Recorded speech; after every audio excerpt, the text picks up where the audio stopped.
Eu tava lembrando aqui, foi até o John Sykes que falou, fala do cerotocone, porque quando eu era repórter de televisão, eu fiz uma matéria sobre o cerotocone e saí do consultório traumatizada, porque eu só ouvia, não pode coçar o olho, não pode coçar o olho. E eu tenho uma mania absurda de coçar os olhos, né? Eu não que muda o formato da córnea. Isso. E em função disso você pode perder a visão. Isso. Explica melhor como é que chega na miopia, então. É justamente por isso mudei o formato, vou ter miopia e aí perco a visão. Porque lembra, né, você deve lembrar um pouquinho, quando a gente faz o ato de coçar os olhos, né, às vezes a criança é muito alérgica, a gente tem que cuidar da alergia porque se coçar a criança não tem essa noção, esse controle. Sabe se tá doente. Então, esse fato mecânico mesmo, pode afinar a córnea e deixar a córnea mais pontuda. Então, eu tenho um aumento do tamanho, no final das contas, né? Então, a gente vai ter uma miopia de índice. Nesses casos do ceratocone, aí eu tô falando aqui da parte da frente, o olho tem um tamanho normal dele. Vamos supor que até é métrope. O fato da córnea afinando e ficando mais pontudinha, que é o ceratocone, vai favorecer a esse tipo de miopia. Mas aí já não me preocupa tanto os descolamentos de retina, essa outra parte, porque o olho não tá crescendo. Eu tô falando só da parte da frente. Entendi. Mas ficou claro? Mas aí eu só não entendi. Esse ato de coçar e a força talvez aplicada para coçar pode fazer com que você desenvolva ceratocone? Pode fazer que você desenvolva o ceratocone. Ou piore o ceratocone pré-existente. Coçar o olho é um perigo, então, né? Não é legal.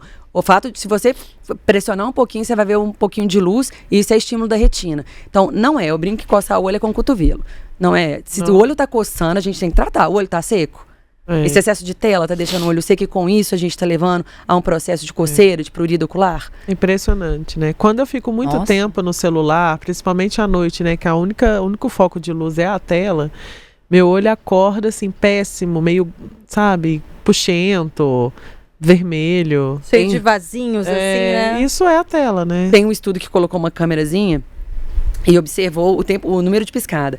E observou que os pacientes em frente, os indivíduos do estudo, né? Em frente a essa tela piscavam 30% a menos. E por que é importante a gente piscar? Toda vez que a gente pisca, a gente distribui o filme lacrimal, a lágrima. E a lágrima, ela tem poder de grau, a lágrima tem defesa, então ela lubrifica. Então ela é extremamente importante para a saúde ocular.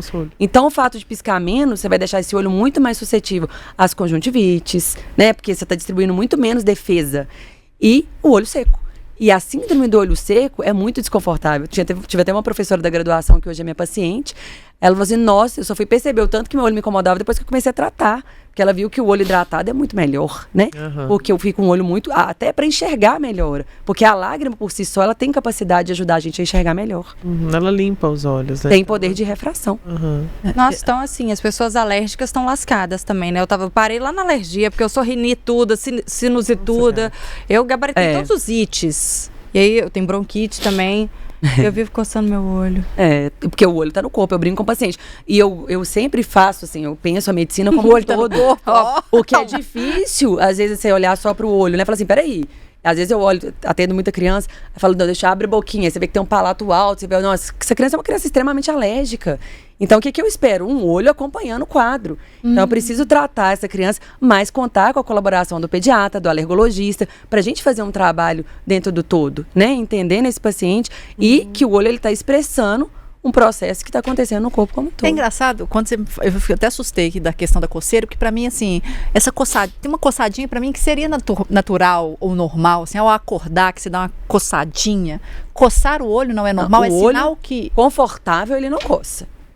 O olho se tá coçando é porque tem alguma coisa. Tem alguma coisa. E geralmente, hoje, no nosso mundo de hoje, é o olho seco. É muito prevalente. A gente tem uma prevalência enorme de olho seco hoje.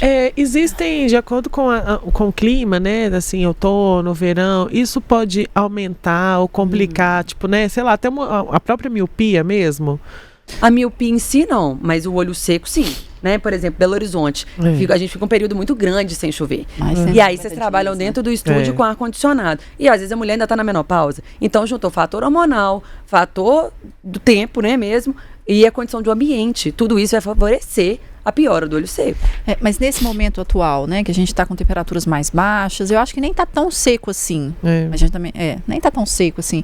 Esse momento é o momento que inspira cuidados, ou geralmente é mais segundo semestre que a gente já está sentindo os efeitos da falta de chuva?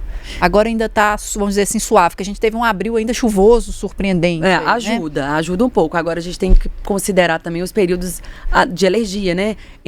Tem uma conjuntivite que a gente chama de primaveril, que é comum nas crianças. Começa o período da primavera, piora algumas alergias. Ou então, nesse período que a gente está agora, começam as IVAs, né? As infecções virais, respiratórias. E o olhinho, vocês já viram, vai junto. Então, assim, eu brinco que essa época do ano, os meninos têm o nariz correndo um dia assim, o outro também. Então, a gente tem que cuidar. Lavagem do nariz mesmo ajuda até para não repercutir na parte ocular. Mas o olho é interessante, a gente lava o nariz com soro? É interessante lavar o olho com soro ou não precisa? Não precisa. Inclusive, o soro tem muito mais sal que a lágrima. A gente nem recomenda, prefere que use o lubrificante mesmo, que é um análogo da lágrima. Então é preferível. Para crianças, a gente tem tipos de lubrificantes que não tem conservante, que são ideais, e são mais próximos da lágrima do que o soro fisiológico. É uma delícia. Você já usou a lágrima artificial? Gente, é gostoso demais. Né? É um alívio. Ajuda muito. Ô, doutora, agora vamos falar da pandemia, porque durante a pandemia todo mundo ficou trancado em casa e a gente só fazia assistir live. Não era? Nossa. Era o rolê da sexta-feira à noite. Vamos botar numa live de um show de um artista e abrir um vinho. E aí acabou que a gente acabou intensificando nosso hábito de uso de tela também. Tem correlação aí com o surgimento de mais casos de miopia? Tem. E principalmente os home office, porque pelo menos na live que você colocou para tomar um vinho, você olha a tela, você distrai, você conversa, né? Agora, o grande problema foram as telas, o computador e o celular, porque essa distância é muito pequena. E aí você não pisca nada e fica usando a tela com uma proximidade muito grande. E isso favoreceu, sim, a progressão da miopia. O pós-pandemia, a gente teve essa realidade. E muita gente continua em home office. Aí muitos nem saíram do home office, né? Nossa, que é uma realidade para muitos pacientes hoje. E as crianças assistiram às aulas no computador, tudo era no computador. A aula para criança foi muita exposição. Foi. Mais complexo na infância, né? Porque a gente está falando de um período onde a gente tem esse aumento do tamanho do olhinho que a gente conversou e a progressão da miopia foi se estabelecendo. Ou seja, a gente lançou mais uma nova geração ali de possíveis míopes, né? Exato. Por conta dessa pandemia, né? Eu queria até trazer um hábito, assim, não é pessoal, tá, gente? Mas É uma amiga minha pediu pra perguntar. Mas assim, pensando nisso, assim, tem pessoas que colocam televisão ou vão assistir coisa no celular para dormir. Então, assim, é só para fazer ninar. Isso é prejudicial para os olhos ou para a vista? Então, a gente teve até um período que a gente tentou entender, com base na ciência, o que a luz azul tinha de interferência na saúde ocular. O que a gente entende? Que os aparelhos eletroeletrônicos, eles emitem uma luz azul como se estivesse falando para o cérebro assim, tá de dia ainda. E isso sim interfere no ciclo circadiano e na produção da melatonina. Então, o sono pode ser menos reparador nos indivíduos que se expõem à tela depois das 6 horas da tarde. Então, o interessante seria a gente colocar um fim na tela mesmo, por volta de 6 horas da tarde. Eu ainda acho difícil para a maioria, na realidade, a maioria das pessoas. Mas até 8 horas da noite seria interessante a gente pôr um fim na tela. É o que eu chamo de higiene do sono. Higiene do sono, já começa aí. Não quero dormir bem, mas eu quero parar tudo 10 horas da noite. O cérebro continua naquele processo acelerado, né? É complicado, né? Porque é uma coisa meio automática, mas você fala, vou dar só a última checada aqui no telefone antes de deitar pra ver se tá tudo... E virou tudo um vício, bem. não é só um hábito, é um vício. A última coisa que a gente faz é a primeira, quando acorda também. Nossa, na maioria das vezes, a gente chega, acorda e já liga a internet pra ver, assim, eu não sei se eu desligo a internet. Eu sou dessas. E tem aquelas opções de colocar o filtro de luz azul, né? Que a tela fica meio amarelada. Então tem a possibilidade de colocar o filtro de luz azul nos óculos.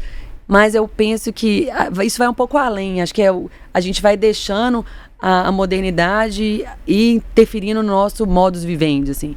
E trouxe alguns hábitos que são nocivos. A gente está perdendo a oportunidade de conversar, de se conhecer, porque a gente não sai da tela, né?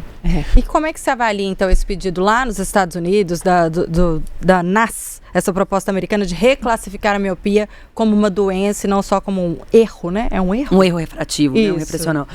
Eu ainda penso que até 6 graus a gente possa considerar como uma ametropia, como um erro refracional, porque a condução, a correção do óculos traz conforto. Agora, míopes acima de 6, a gente já classifica como doença mesmo, porque a gente amplia as possibilidades de complicações. Então, é assim, deixa eu ficar mais atento com esse paciente. Um míope de 2, 3 graus, um míope de 1, como eu sou. Eu até gosto da minha míopezinha, como eu disse, porque eu vou ficar presbítera mais tarde. Então, essa não me preocupa. Agora, alta miopia a gente já considera como uma doença.